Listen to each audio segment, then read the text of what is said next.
Okay, I just want to be honest here. I can't stand episodes written by Chris Chibnall. Do you remember Series 1 of Torchwood? The terrifying alien monster that knobbed people to death. Then Countryside, which I just don't want to talk about. I mean, Series 2 was a step in the right direction. The Drift was a standout moment for me, but 42 and the Silurian two-parter? Oh. So anyway, Chris wrote 2 episodes this series, as well as Pond Life, which served as a reintroduction to Amy and Rory since we last saw them around Christmas. It also introduced us to Amy and Rory's separation by showing us 4 episodes of them getting on perfectly well, and then 5 seconds of Rory walking out the door because their marriage is on the rocks and divorce is the only option. I don't think Chris is solely to blame for this. Obviously, Stephen Moffat had it written into Asylum of the Daleks before Pond Life was written, and of course with the awkwardly shoehorned and utterly contradictory arguments behind their separation. But surely we could have had a little bit more character development and a little bit more insight into their lives and relationship than that. Well, anyway, a lot's happened since then, and we now arrive at the Power of 3. I watched this episode, then while writing this review I sat down and tried to work out what this episode was about.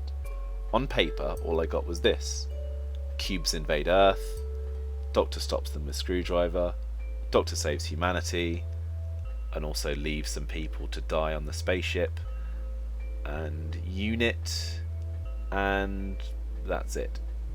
But we can't focus on that. It's unfair to say that this episode was about cubes, despite them being slightly entertaining. The main focus is the main 3 characters, the Doctor, Amy and Rory, who explore their past relationship and the dynamics of their new relationship. But mostly it's all stuff we've already seen before, sort of like a really nicely shot and wonderfully edited flashback, only with loads of new footage. I know there were some really great sequences in this episode, but I just felt the dialogue could have been a little bit less simplistic. I know I'm going to regret saying this, but I really felt that some of those sequences could have used a really heartfelt, poignant speech, the sort that we used to have to suffer from David Tennant all the time during the Russell T Davies era, instead of "you're imprinted on my heart," which felt a little bit like a heartfelt statement from a 14-year-old on a Valentine's Day card. Ignoring that though, Matt Smith hits everything note perfect as usual, and we also saw another excellent performance from Arthur and Karen, especially after they were slightly forgotten in the last episode. But having said that, there's something about the ponds in this episode that felt so fairy tale. They've got a posh London house.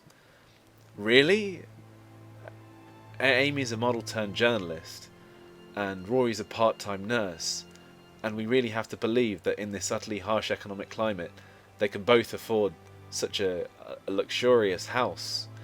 And Rory, who bunks off work for months at a time to gallivant around space and time, would be just offered a promotion like that.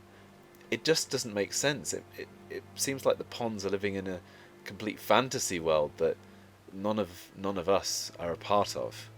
It broke my suspension of disbelief a little bit to see Amy and Rory living in this wonderful, colourful, wacky life outside of their adventures in the TARDIS, and also utterly gone is any trace of despondency that led to their divorce, which I'm still hung up on, seeing as I've mentioned it twice now.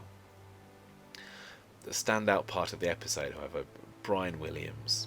In only 2 episodes, Mark Williams has easily become one of the greatest things to have happened to the series in a long time, and is quite possibly the reason why my opinion of Chris Chibnall has changed so utterly. I have to salute him here. I've become a massive fan of his character, and I desperately want a "What Sort of Man Doesn't Carry a Trowel" t-shirt. But other than Brian, all I can think of this episode is that it's just supposed to be a big spectacular rise and remembrance for the Ponds before their inevitable fall in the next episode. I mean, it does all that perfectly, but as for the plot, I've heard people say that the last 10 minutes was rushed. I think the entire thing was. What small glimmer of plot there was there to accentuate how wonderful the Ponds have been. But if you've not bought into them, then you're just left with a bit of a hollow, empty shell of an episode. I'm not saying that's how I've personally felt, but this episode just left me feeling a bit confused.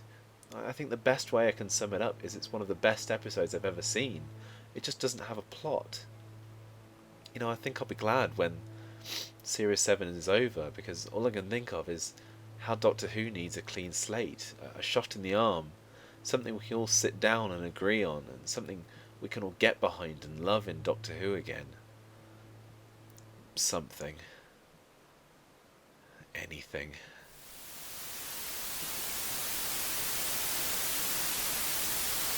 So there's my review for Chris Chibnall's Power of Three. Next week it's Amy Pond's swan song, The Angels Take Manhattan. It's set to be an absolute barnstormer. Billy will be here to review it next week, and I'm really looking forward to that.